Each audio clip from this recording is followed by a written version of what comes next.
Thank you for tuning in to the best parenting show on the internet, Post Daily Dose. It's the Post. It's the Post. It's the Post. The Post Daily Dose. It's the Post. It's the Post. It's the Post. The Post Daily Dose. It's the Post. It's the Post.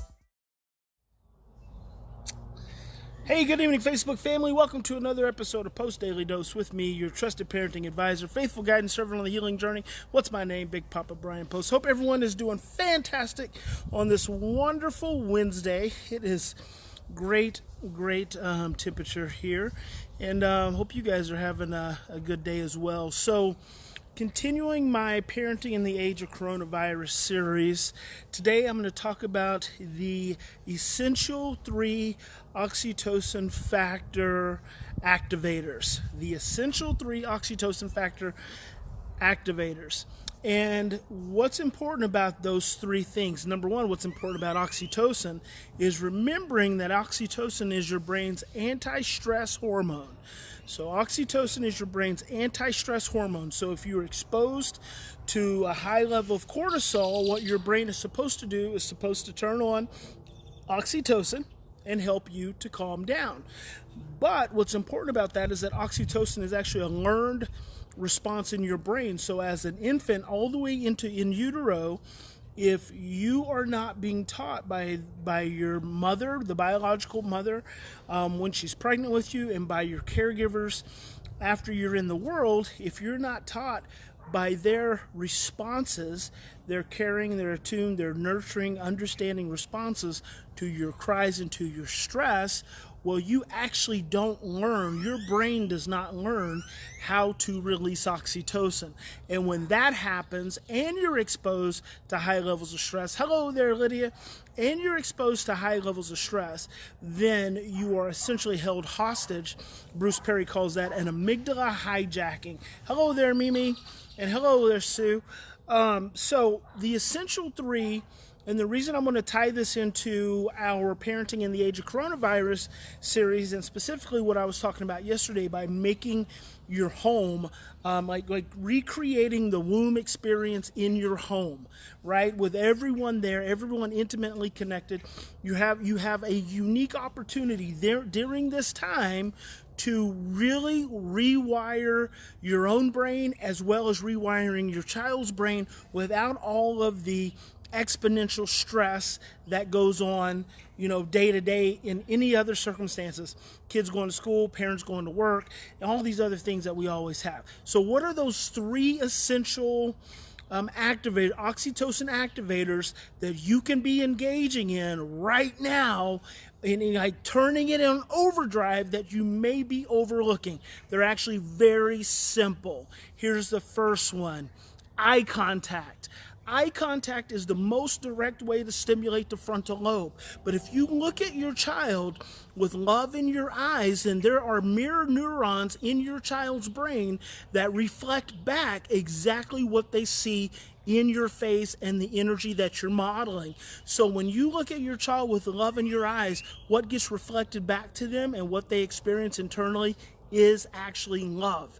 And that helps stimulate their mirror neurons to train their brain to release oxytocin in that moment. So start making more eye contact, more gentle, loving eye contact. And it doesn't have to be a stare. It's just gentle eye contact. You just look at them from time to time, and then you move away. You actually don't continue just staring, because that actually can become stressful.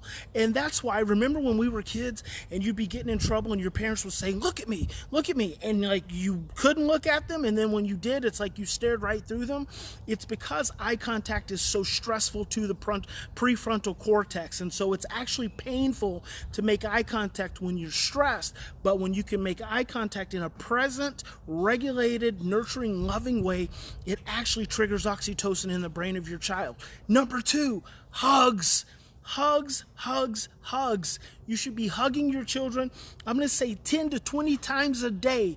Get in some kind of small touch and hug, some kind of activation, because skin to skin contact is another direct way to stimulate oxytocin in the brain. So why are you not getting as many possible hugs as you can, especially with adopted and foster children, especially with children who come from in less than healthy environments, early environments, so their brain hasn't had that early wiring. Now you're creating this familial womb.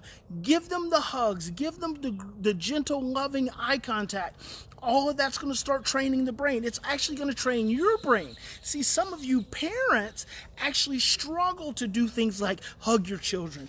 You struggle to do things like make eye contact with your children because you did not grow up having parents do that for you, so you don't have those blueprints. So start retraining yourself. Number 3 thing that you have to be doing during this time of creating the familial womb is smiling at your child. I want you smiling at your child, smiling at them like they literally think you are crazy. You know, like a crazy person, like you're just smiling. They look at you and you just smile at them. Let them experience again that mirror neuron experience. And it's just going to be amazing what you have the ability to do just by smiling, making eye contact, and giving hugs. Those are the essential 3 oxytocin activators that you have the potential to do right now, creating the familial womb and reorganizing not only your child's brain, but your brain too. So do those 3 things: hugs, eye contact, and smiles, and let's go overboard with them. Let's OD on all 3 of those things. Let's turn on that oxytocin, that anti-stress hormone. Susan Kaczynska says that oxytocin is the hormone that makes love possible. So let's create some love in your home and in your family this evening and all the next days to come. Let's really focus on that. Remember, in any given situation, we always have 2 choices. We can continue to react from our same blueprints of stress, fear, and overwhelm, or we can stop, take 3 to 10 deep breaths, and choose love. I hope you will choose love in your home and in your relationships with your children this evening. God bless you. Big Papa loves you. Have a fantastic evening, and we'll see you guys tomorrow.